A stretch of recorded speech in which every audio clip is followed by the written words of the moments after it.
So the Pixel 10 Pro Fold was just announced, and there is now a new foldable in the fierce large foldable market. But how does it compare to the new sleek Z Fold 7? Well, we're gonna break this down into 5 key areas: display, camera, durability, design, and performance. For each round, I'll select which phone I think wins that round, and in the end, I'll crown the king of foldables, at least for now. Keep in mind, the Pixel 10 Pro Fold isn't out yet, so this comparison is just based on what's on paper, you could say. We're looking at specs, features, and really what Google is telling us. Obviously, this will be a little more subjective and may change when the phone is actually out and we're able to test it out. But let's dive in. Number 1, display. Samsung has been refining foldable displays for years now, and with the Z Fold 7 you get an 8-inch 2184 by 1968 dynamic AMOLED inner display at 120 Hz paired with a 6.5-inch 2520 by 1080 outer display. The peak brightness has been bumped up to 2600 nits, making it one of the brightest panels in the game until you look at the Pixel 10 Pro Fold. The Google Pixel 10 Pro Fold also has an 8-inch 2776 by 2152 OLED inner display and a 6.4-inch 1080 by 2364 cover screen, both also having 120 Hz. So we could say that the Pixel 10 Pro Fold, that name is really long. I'm just going to say the Pixel going forward and the Z Fold going forward. Those are the two names I'll use for these two phones. We can say that the Pixel has a higher resolution inner display with better brightness, and the Z Fold has a higher resolution outer display, but not as bright as the Pixel phone. The Pixel phone has a higher peak brightness of 3000 nits. Now when it comes to displays, we know Google has tuned the colors to be a bit more natural, while Samsung goes for those more punchy, saturated colors on their displays. So if you look at specs and what's on paper,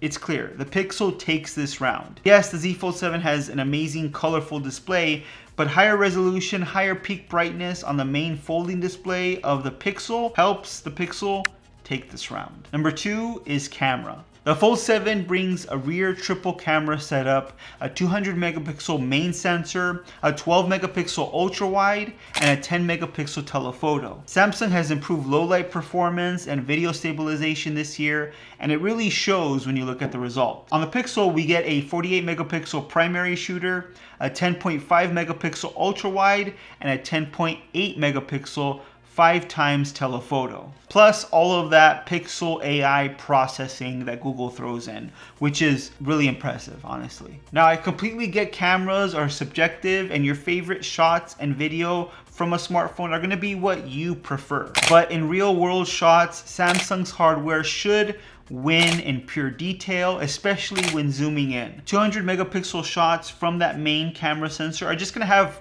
more detail than a 48 megapixel. But Google's computational photography is also no joke. So Google has done some amazing things with some lackluster camera hardware. Once again, it's gonna depend on which OEM you prefer, how they tune their camera and how they get the best results from their camera hardware. But with that being said, I'm really impressed with the hardware that Samsung included on the Z Fold 7. And if you look at just the raw camera hardware, I have to go with Samsung here. And hopefully that's going to translate to better images and video. The Z Fold 7, for example, is capable of recording 8K video, while the Pixel doesn't have that feature available. Now 8K isn't really a standard yet because nobody can even watch content with 8K. Nobody has an 8K television to watch content on, at least most people don't. But that just shows the raw capability that the Z Fold 7 has. And because of that, I feel like it takes this round. Number 3 is durability. Foldables used to feel fragile,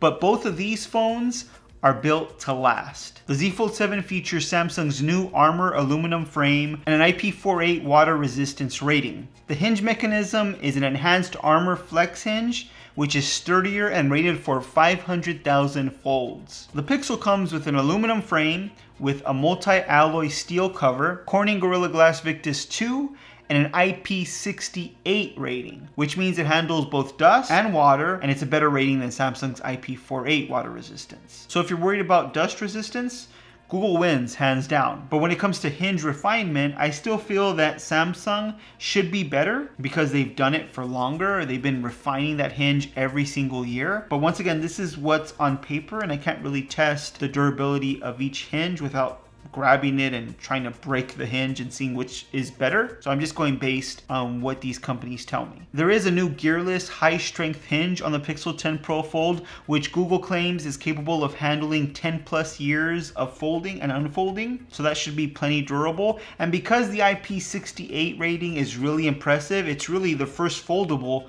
with IP68 rating. And because of that, I have to give this round to the Pixel 10 Pro Fold. Number 4 is design.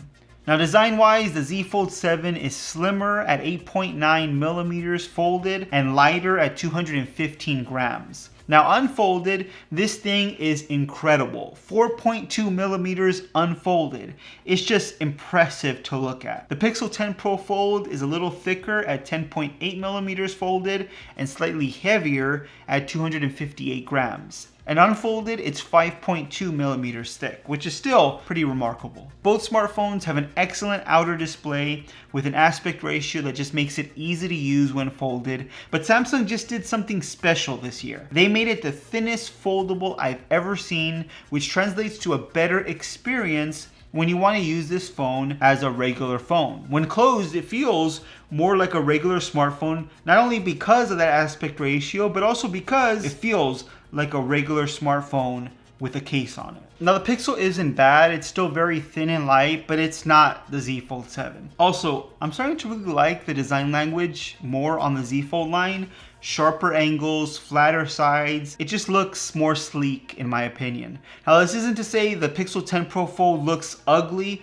The camera visor has kind of really grown on me. It has a distinct Pixel look to it, but I just prefer what Samsung is doing here. Thinner, sleeker, it goes to Samsung, and because of that, it takes this round. Number 5 is performance. Now under the hood, Samsung packs the Snapdragon 8 Elite for Galaxy paired with 12 or 16 gigabytes of RAM. Blazing fast performance whether you're gaming, multitasking, or editing videos on the go. This thing is amazing. Battery life could be better, but it's still pretty impressive. I'm making a whole video on how I tested battery life, so stay tuned for that. But that's really because of the capacity. It's a 4,400 milliamp hour battery, but the Snapdragon is doing its best to get the most out of that battery capacity. I wish it was larger, but this phone is ridiculously thin, so I kind of have to give it a pass for it. The Pixel uses a Tensor G5 chip with 16 gigabytes of RAM. It's optimized for AI-driven features like real-time translation,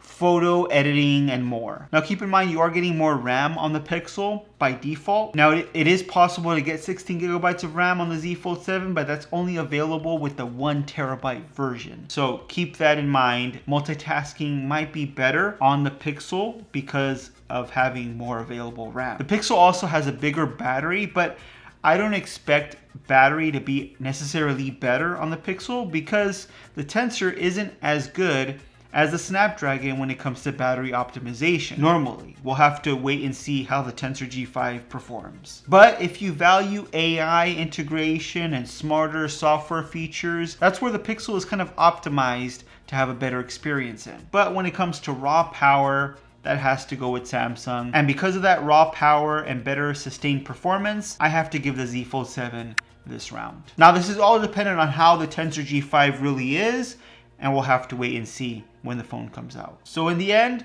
the Z Fold 7 wins this head-to-head battle 3 rounds to 2. But keep in mind, this is all really early. Things can change quickly once the Pixel 10 Pro Fold actually comes out in October.